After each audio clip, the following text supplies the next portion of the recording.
हरि ओं वक्रतुंड महाकाय सूर्यकोटि समप्रभ निर्विघ्नं कुरु मे देव सर्वकार्येषु सर्वदा। कृष्णाय वासुदेवाय हरये परमात्मने प्रणतक्लेशनाशाय गोविन्दाय नमो नमः। ॐ नारायणं नमस्कृत्य नरं चैव नरोत्तमं देवी सरस्वती व्यासं ततो जयमुदीरयेतः। एकादशी महात्म्य की जय। आप सभी का मेरे YouTube चैनल पर हार्दिक स्वागत है।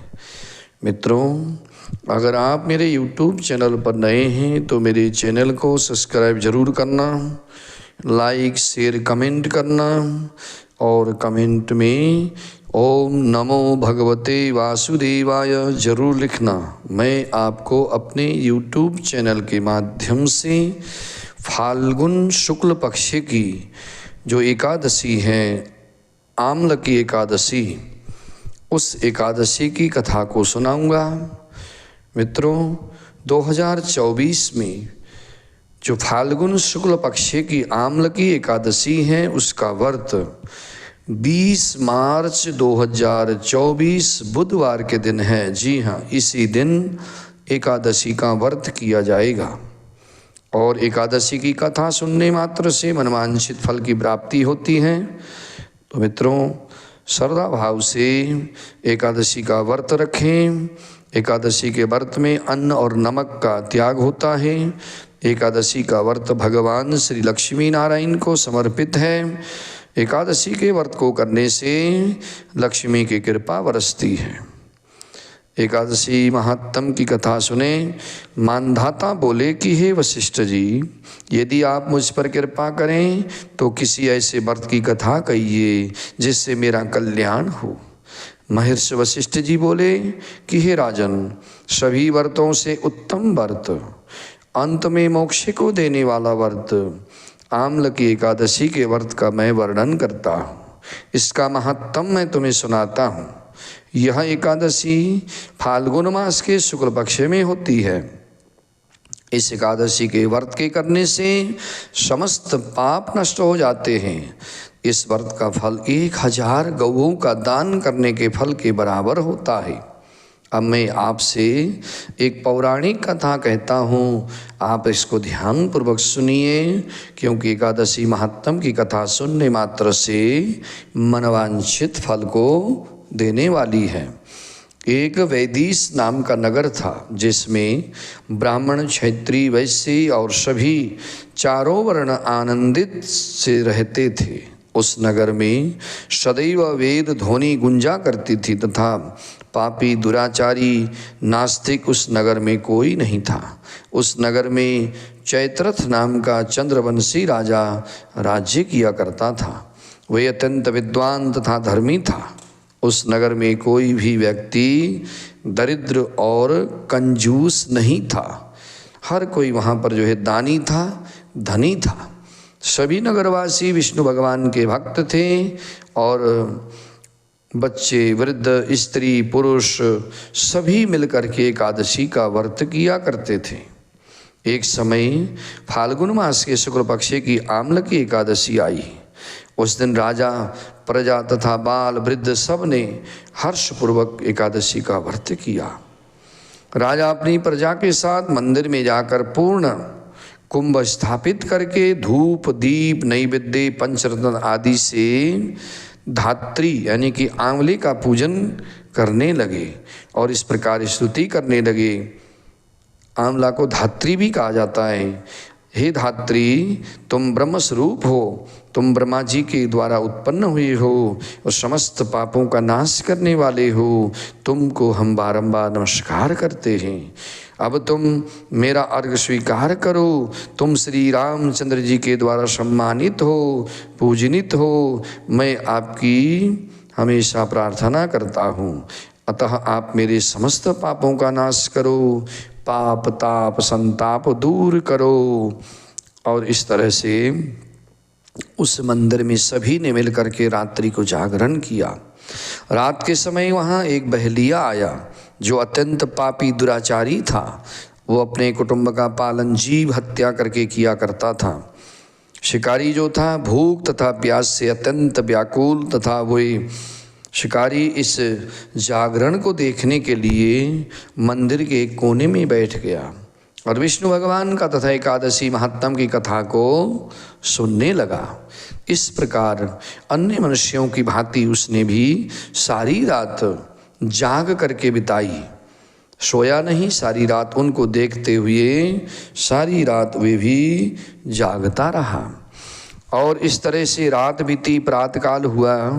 प्रातःकाल होते ही सब लोग अपने अपने घर को चले गए, तो वो बहलिया जो शिकारी था वो भी अपने घर को चला गया। घर जाकर के उसने भोजन किया। कुछ समय बीतने के पश्चात उसकी मृत्यु हो गई।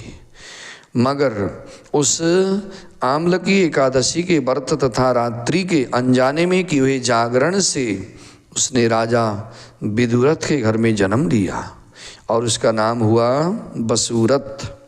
बसूरथ उसका नाम रखा गया।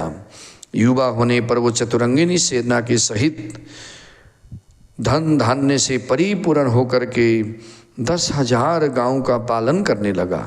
वह तेज में सूर्य के समान, कांति में चंद्रमा के समान, वीरता में भगवान विष्णु के समान और क्षमा में पृथ्वी के समान था। वह अत्यंत धार्मिक, सत्यवादी, कर्मवीर एवं विष्णु भगवान का भक्त था। वह प्रजा का समान भाव से पालन किया करता था, दान देता था और उसका नित्य जो कर्तव्य था भगवान की पूजा करना और दान देना। एक दिन राजा शिकार खेलने के लिए चला गया। दैव योग से मार्ग भूल गया और दिशा ज्ञान न रहने के कारण उसी वन में एक वृक्ष के नीचे सो गया। थोड़ी देर बाद पहाड़ी मलक्ष वहाँ पर आए और राजा को अकेला देख करके मारो मारो शब्द कहते हुए राजा की ओर सारे दौड़ने लगे। जब सारे मलक्ष उनके ओर दौड़े, मलक्ष कहने लगे कि इसी दुष्ट राजा ने हमारे माता पिता, पुत्र पौत्र आदि अनेक संबंधियों को मारा है तथा देश से निकाल दिया है, अतः इसको अवश्य मारना चाहिए। इस प्रकार से वो जो है जोर जोर से बोलने लगे। ऐसा कहकर वे वहाँ मलक्ष उस राजा को मारने के लिए दौड़े। अनेक प्रकार के अस्त्र शस्त्र उसके ऊपर फेंके। वे सब अस्त्र शस्त्र राजा के शरीर पर गिरते ही नष्ट हो जाते और उनका बार पुष्प के समान उस राजा को प्रतीत होता था। अब उन मलेच्छों के अस्त्र शस्त्र उल्टा ही उन्हीं पर प्रहार करने लगे, जिससे वे मूर्छित होकर के गिरने लगे।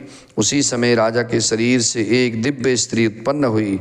वह स्त्री अत्यंत सुंदर होते हुए भी उसकी भ्रिकुटी टेढ़ी, उसकी आँखों से लाल लाल अग्नि निकल रही थी।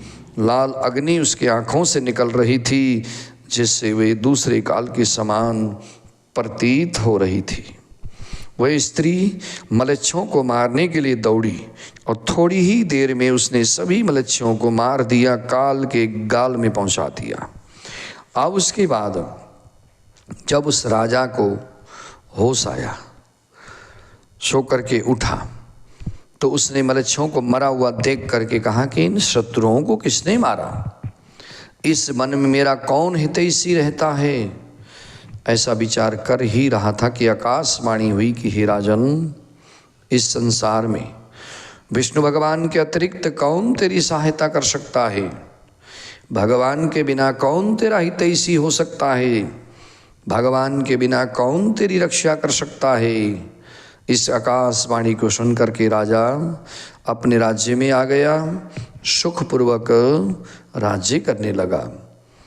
तो महर्षि वशिष्ठ जी कहने लगे कि हे राजन, ये जो आमलकी एकादशी है, इस एकादशी के व्रत का ये प्रभाव था कि राजा को जब मलेच्छों ने घेर लिया तो भगवान की कृपा से उस राजा के शरीर से भगवान ने ही रूप लेकर के उनको मार दिया, मलेच्छों को मार गिराया।